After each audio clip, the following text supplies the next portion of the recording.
अहम दिन है, आरबीआई की पॉलिसी आने वाली है, तो वहां से कंट्रीब्यूशन आज देखने को मिल सकता है।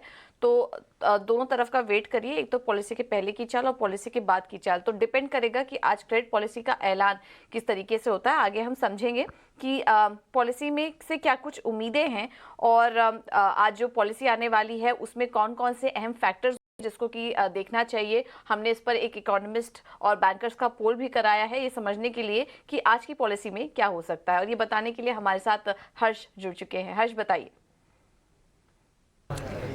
रिडक्शन की संभावना कम है, बट पॉज ये हमारा कंसेंसस व्यू है। सारे इकोनॉमिस्ट के साथ बात करके लग रहा है कि आरबीआई वापस पॉज करेगा ये पर्टिकुलर मीटिंग के बाद भी। अब जब हम फैक्टर्स को देखें तो इन्फ्लेशन 4.7% पे आया है। ऑफ कोर्स बेस हायर था। 2022 अप्रैल में इन्फ्लेशन ने एक टॉप बनाया था। इंडियन इन्फ्लेशन लास्ट 3-4 ईयर्स का एक टॉप है 7.8% का।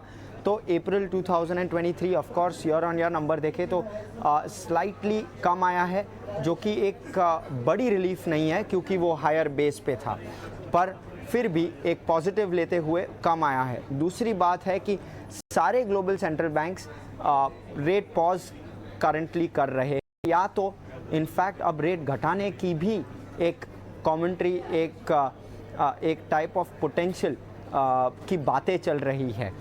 तो उसके वजह से पॉज एक अच्छा डिसीजन होगा आरबीआई से, और यही इकोनॉमिस्ट प्रोजेक्ट कर रहे हैं। ग्रोथ फ्रंट पे ऑफ कोर्स FY23 का ग्रोथ हमारे जो एक्सपेक्टेशन से थे उससे ज़्यादा आया है, और FY24 के नंबर्स अब कैसे ट्वीक होते हैं वो भी आरबीआई एस्टिमेट्स के मुताबिक देखना पड़ेगा कि कैसे FY24 का ग्रोथ चेंज होता है, बिकॉज FY23 का बेस अराउंड 0.2 या 0.3% से बढ़ गया है। तो ये चीज़ पे नज़र रहेगी। आगे जाके इन्फ्लेशन कैसे इवॉल्व होता है। ऑयल $70 पर बैरल के आसपास अभी भी, WTI ब्रेंट $75 के आसपास। तो क्या आरबीआई अपने इन्फ्लेशन प्रोजेक्शंस चेंज करेगा और ग्रोथ पे ज़्यादा फोकस लाएगा, तो वो एक बातचीत करने के लिए वो एक क्रिटिकल फैक्टर होगा। और लास्टली सिस्टम लिक्विडिटी कैसे इवॉल्व होगी आगे जाके। VRRR काफ़ी कर रहा है आरबीआई, तो सिस्टम में से वो काफ़ी लिक्विडिटी सकआउट भी कर रहा है, पंपिंग भी कर रहा है करेक्ट टाइम्स पे, तो वो भी कैसे इवॉल्व होता है। ये तीनों चार चीज़ पे नज़र रहेगी मार्केट की।